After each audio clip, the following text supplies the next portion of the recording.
Tila nalalagay ngayon sa alanganin at social media firestorm ang MGen Meralco o corporate group ng billionaire at industry tycoon na si Manny V. Pangilinan matapos lantarang ipasa sa kanila ni Batangas Representative at Philippines' most entitled Nepo baby na si Leandro Leviste ang pananagutan sa 24 billion peso penalty ng Department of Energy. On the 24 billion penalty dun sa solar, who will pay for that? Sasabihin ko po to ng malinaw. Wala po akong natanggap na sulat addressed to me para sa kumpanya ko that I control tungkol sa nasabing multa.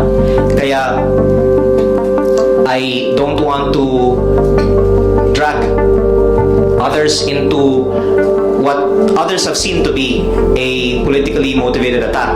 Sa mismong press conference ni Leviste 2 araw ang nakalipas kung saan ginisa ang kongresista ng ilang miyembro ng press, hayagan niyang sinabi na hindi siya o ang kanyang kumpanyang Solar Philippines ang liable na magbayad ng penalty para sa contract delays at violations na may impact sa consumers. Sir, if the DOE will write to you or communicate with you and insist that it is you who should pay the 24 billion peso penalty, will you contest that? I would just like to explain. It's like if I say you owe a 24 billion peso penalty and then I post it on my Facebook page.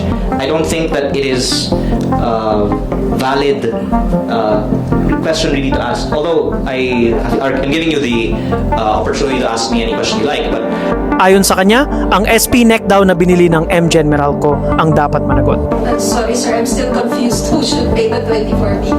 the company that they addressed the question to. So the company that bought, Because the communication is with the company that I sold. so the new owner? Yes. No, not the owner. Iba po kasi yung shareholder sa company. Yung company na binenta ko, yung mine nasabing multa. So yung bumili nun sir, yun ang No, magbabayad? SP New Energy Corporation, SPNEC. So, Solar Philippines po, hindi po ba Solar Opo. Philippines? Sabi ni Gary, Solar Philippines Eh, po yung may files. Kung pwede ko pong ulitin, I don't want to correct our kagalang-galang na mga opisyal ng Department of Energy. Halos maiyak at maihi si Crying Leandro sa pagsagot sa paulit-ulit na tanong ng press dahil halatang nanlilito ang kanyang mga naging sagot at pasikot-sikot ang paliwanag. sir, can we just ask for details on the 17 million? Like how many companies, what companies are those, how many contracts? Is that, I already answered her. no sir.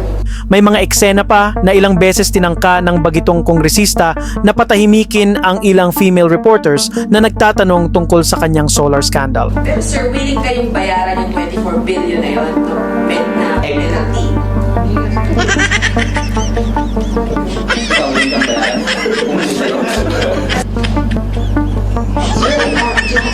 Sorry, no more on this topic.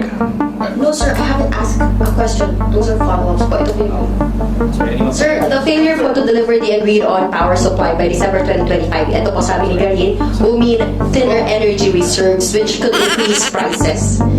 Nang tanungin kung baka nagkamali lang ang DOE sa pinadalhan ng mga liham o letters, ito ang tanging naging depensa ni Leviste. So, linawin ko rin yan. So, ang ibig niyo po sabihin, yung DOE nagkamali nung pinadalaan ng sulat. Yun yung iniiwasan ko. Yung SPNEC yung Opo. pinadala nila. Yun ang iniiwasan kong sabihin dahil ginagalang ko sila. Sa ibang bahagi ng press con, sinisipan niya ang DOE dahil halos araw-araw daw may bagong sinasabi. Ay, iba. Nagkamali sila ng sinulat Okay. ng kumpanya. Ginagalang ko ang mga kawani ng ating gobyerno. Pero baka naman kasi dahil araw-araw may bagong mga sinasabi. Pero parang sarili lang niya ang tinutukoy. Hindi po ba? Sa isang pahayag, nilinaw ng Meralco Power Gen Corporation o MGen, ang power generation arm ng Meralco, na hindi ang SPNEC na binili nila kay Leviste ang pinagmumulta ng DOE para sa mga na-terminate na kontrata ng Solar Philippines. Sa panig naman ni Pangilinan, mariing itinanggi ng Meralco Group na ang SPNEC na binili nila ng mahigit 30 bilyong piso ang liable sa 24 4 bilyong pisong penalty ng DOE. Sa 12,000 megawatts daw na halaga ng kontrata na kinansila ng DOE, isa lang ang sa SPNEC, ang 280 megawatts Santa Rosa Project.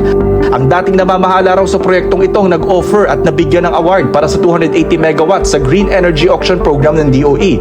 Naghain na raw ito ng Notice of Force Majeure noong nakaraang taon at sinabing hindi na nila makukumpleto ang proyekto sa target na December 2025. Gate ng Meralco Power Gen o MGen, maganda ang track record nila sa pagkumpleto ng mga proyekto na ang dalaway mas maaga pa nga raw sa schedule na itinakda ng DOE. Pero malinaw na ilang beses nang sinabi ni DOE Secretary Sharon Garin na ang Solar Philippines ni Crying Leandro ang dapat managot sa penalty at hindi ang MGen Meralco ni Pangilinan. Secretary, ito hong sinasabi niyo earlier that you will slap a penalty of about 24 billion pesos doon po sa kumpanya ni Congressman Leandro Leviste. To be clear, Secretary, anong kumpanya po ito? It's Solar Philippines. Okay. That's the holder of the contracts. Kasi po, kausap ko ho siya kahapon at inisa-isa ko nga yung kanyang mga kumpanya dahil it appears he has 3. Solar Philippines, or he has or had 3. One is Solar Philippines, the other one is SPNEC, at isa po yung Solar para sa Bayan. Balikan lang po natin yung Solar Philippines na sinasabi niyong dapat silang magbayad ng 24 billion. Ano ho bang nangyari? Hindi nila na-fulfill ang kanilang commitment of about 12,000 megawatts of energy? Yes, 12,000 megawatts. It's basically equivalent to about a million households, 12 million households, Pinky, Mukhang leksyon ito para kay Pangilinan sa pakikitungo sa mga entitled political nepo babies gaya ni Crying Leandro na may malakas na kapit sa gobyerno ni Duterte. Ginawa mo ng bilyonaryo tapos ipapasa pa sa'yo ang penalty sa mga kalokohang siya ang may gawa.